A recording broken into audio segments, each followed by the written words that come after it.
भाजपा को जवाब देने के लिए अब बिहार में महागठबंधन के अंदर एक ऐसी रणनीति बनी है जिसके बाद अब नरेंद्र मोदी परिवारवाद पर बोलने से पहले बिहार में तो सोचेंगे ही। भोपाल से जिस तरीके से नरेंद्र मोदी ने देश भर में परिवारवाद पर हमला बोला था, उसके बाद अब बीजेपी की मुसीबत बढ़ाने की तैयारी महागठबंधन के नेताओं ने शुरू कर दी है। दरअसल प्रधानमंत्री नरेंद्र मोदी देश भर में 5 वंदे भारत एक्सप्रेस को हरी झंडी जब दिखा रहे थे, तब उन्होंने कहा था कि देश में जो विपक्षी दलों की बैठक हो रही है उसमें कौन लोग हैं? परिवारवाद को बचाने वाले लोग हैं, भ्रष्टाचार को करने वाले लोग हैं। ऐसे लोगों को माफ देश की जनता नहीं करेगी। परिवारवाद की बात जिस बिहार को लेकर नरेंद्र मोदी कर रहे थे, लालू परिवार के नाम पर, राहुल गांधी के परिवार पर, कांग्रेस को लेकर, राजद को लेकर जिस तरीके से प्रधानमंत्री और बीजेपी के नेता देश भर में घूम घूम कर हमला करते हैं, बपौती पार्टियों का दंश झेल रही या उन पार्टियों के नेताओं के ऊपर जो आरोप लगाया जा रहा था, उसका जवाब अब बिहार में देने की रणनीति बन गई है। एनडीए के अंदर अब इस बात को लेकर बेचैनी भी है। 4 राजनीतिक दल ऐसे हैं जो एनडीए खेमे में परिवारवाद की बोलती बंद करने की तैयारी में है। तेजस्वी इस मिशन में लगे हुए हैं। नीतीश ने रणनीति बनाई है। कांग्रेस भी बिहार में अब चुप नहीं बैठेगी।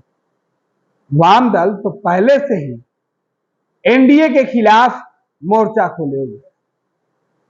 बिहार में एनडीए की सहयोगी जो राजनीतिक दल हैं, जो उनको परस्पर सहयोग कर रहे हैं, चुनाव के मैदान की बात हो या फिर गठबंधन की बात है, भाजपा के साथ गठबंधन करने वाली पार्टियों में भी परिवारवाद है। यह बातें अब आरजेडी, जेडीयू, कांग्रेस वामदल के नेता नरेंद्र मोदी को बताएंगे, अमित शाह को बताएंगे कि बिहार आने से पहले प्रधानमंत्री जी और गृह मंत्री जी परिवारवाद पर बोलने का हक आपने खो दिया है।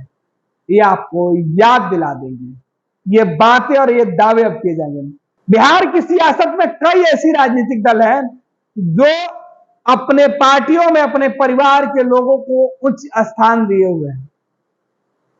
सबसे बड़ा जो चेहरा, जो पार्टी है, वो राष्ट्रीय जनता दल है। कहा जाता है कि लालू परिवार का कुनबा, पूरी पार्टी परिवार पर सिमटी हुई है।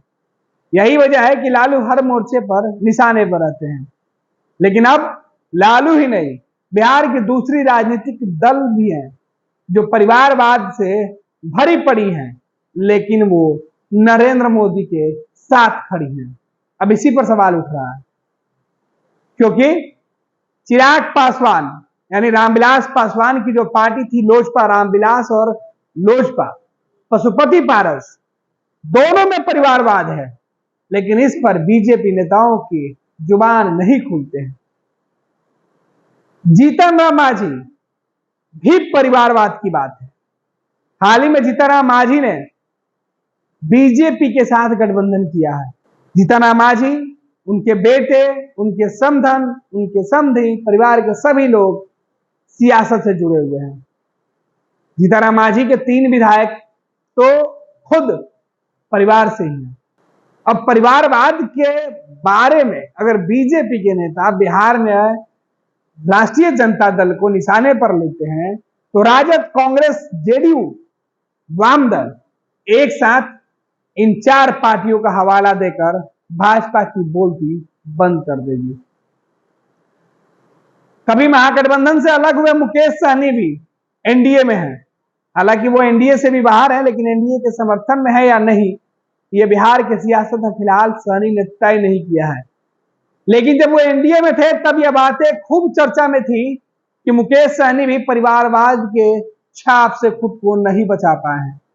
दरअसल मुकेश सहनी जब एनडीए सरकार में मंत्री थे, तो उद्घाटन उनके भाई किया करते थे, क्योंकि कुछ दिनों के लिए उनके भाई को वीआईपी जो उनकी पार्टी है उसकी जिम्मेवारी सौंपी गई थी। ऐसे में परिवारवाद की दंश झेल रही आरजेडी अब चुप नहीं रहेगी।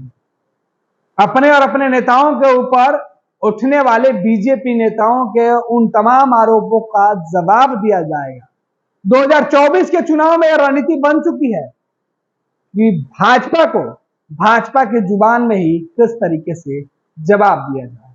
परिवारवाद पर बोल कर ना पीएम जा सकते हैं और ना ही अब किसी राज्य का सीएम।